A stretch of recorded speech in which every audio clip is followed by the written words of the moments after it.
ഓണാശംസകൾ ഞാൻ നേരുകയാണ്. സമ്പൽ സമൃദ്ധിയുടെയും കാർഷിക അഭിവൃദ്ധിയുടെയും സത്യത്തിൻ്റെയും സമത്വത്തിൻ്റെയും ഒക്കെ പ്രതീകമായ ഓണം നമ്മുടെ മനസ്സിൽ ഒരു ഗൃഹാതുരത്വം അത് സൃഷ്ടിച്ചുകൊണ്ടാണ് കടന്നു പോകുന്നത്. പോയ ഒരു നല്ല കാലം ഇനിയുമെങ്കിലും തിരിച്ചു വരും എന്നുള്ള പ്രതീക്ഷയോടുകൂടിയാണ് ലോകത്തെമ്പാടുമുള്ള മലയാളികൾ ഈ ഓണം ആഘോഷിക്കുന്നത്.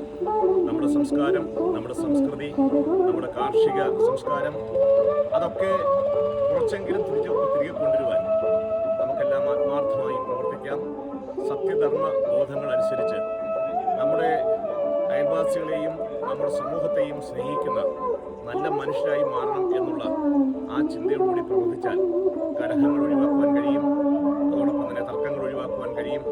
അതിനൊക്കെ നമ്മളെല്ലാം, ഞാൻ ഉൾപ്പെടെയുള്ള എല്ലാവരും തയ്യാറായെങ്കിൽ മാത്രമേ നമുക്ക് മനസ്സിനും അതോടൊപ്പം തന്നെ സമൂഹത്തിനും എല്ലാവർക്കും ഒരു സന്തോഷം പകരുന്ന ഒരു ജീവിതം ഉണ്ടാക്കിയെടുക്കുവാൻ സാധിക്കുകയുള്ളൂ. അതാണ് ഈ തിരുവോണത്തിൻ്റെ മഹത്വം എന്ന് പറയുന്നത്.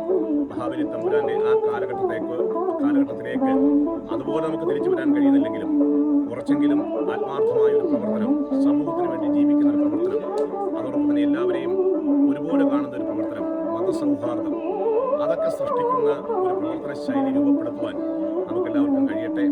ഒരിക്കൽ കൂടി എൻ്റെ പ്രിയപ്പെട്ട എല്ലാ സുഹൃത്തുക്കൾക്കും, മലയാളികൾക്കും, ലോകത്തെമ്പാടുമുള്ള കേരളീയർക്കും എൻ്റെ എല്ലാവിധമായ ഓണാശംസകൾ ഞാൻ നേരുന്നു.